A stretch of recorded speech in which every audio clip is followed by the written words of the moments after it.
Another busy week at Building Consumer Matters, but we've always got time for a cup of tea.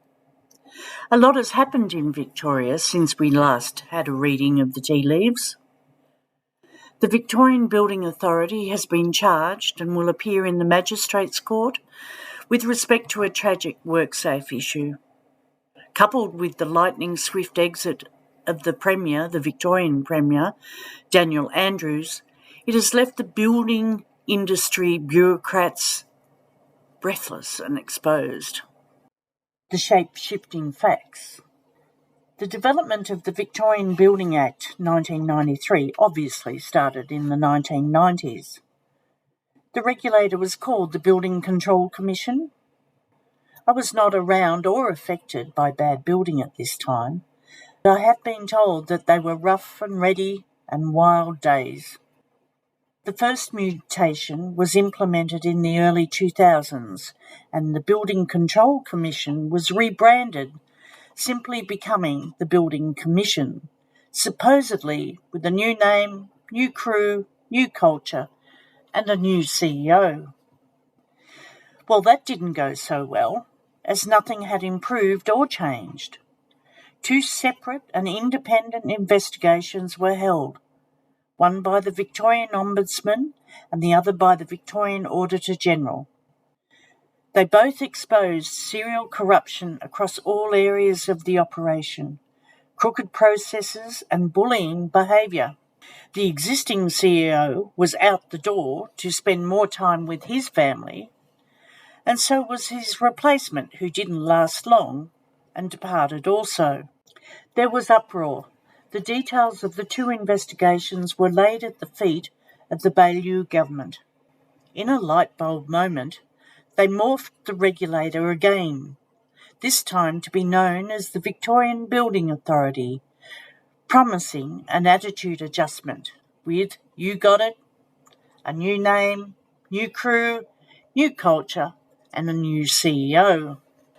An optimistic new name, the Victorian Building Authority, with a competent and optimistic new CEO. An ex-tax commissioner, Joe DeMasi, lasted 8 weeks before leaving of his own choice, gone like the wind into the never-never of Tasmania. We think, but no one will confirm, but it makes sense, that he couldn't abide the culture and realised he could not change it. So he left. Smart man. Well, we are 11 years on, and there has been a revolving door of management ever since. After Joe's well-executed exit, Prue Digby took over. Miss Digby didn't believe there was such a thing as slab heave, even though there is estimated to be 10,000 homes affected in the western suburbs of Melbourne. Miss Digby also oversaw the Victorian building industry's combustible cladding debacle. Sue Eddy picked up that poison chalice, but has also now left the regulator under significant clouds, including the ever-increasing bad practitioner behaviour and insurance irregularities. Rearranging the deck chairs on the VBA hasn't worked, and it has just lurched further into the abyss, taking poor and ill-treated consumers with it.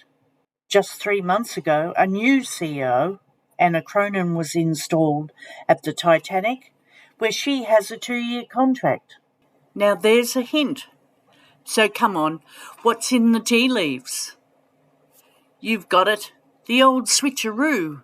The leaves were shaped like a bird, a phoenix rising. After yet another 11 years of the same old corruption and the same old culture, the tea leaves tell us that the VBA is dead. Just like the Building Control Commission morphed into the Building Commission and finally shape-shifted into the Victorian Building Authority, the regulator will rise like a phoenix from the ashes of the dead consumers, just with a different name, but the same crew and the same culture, delivering the same destruction to the very community it's supposed to protect and serve. Please stay safe and stay informed.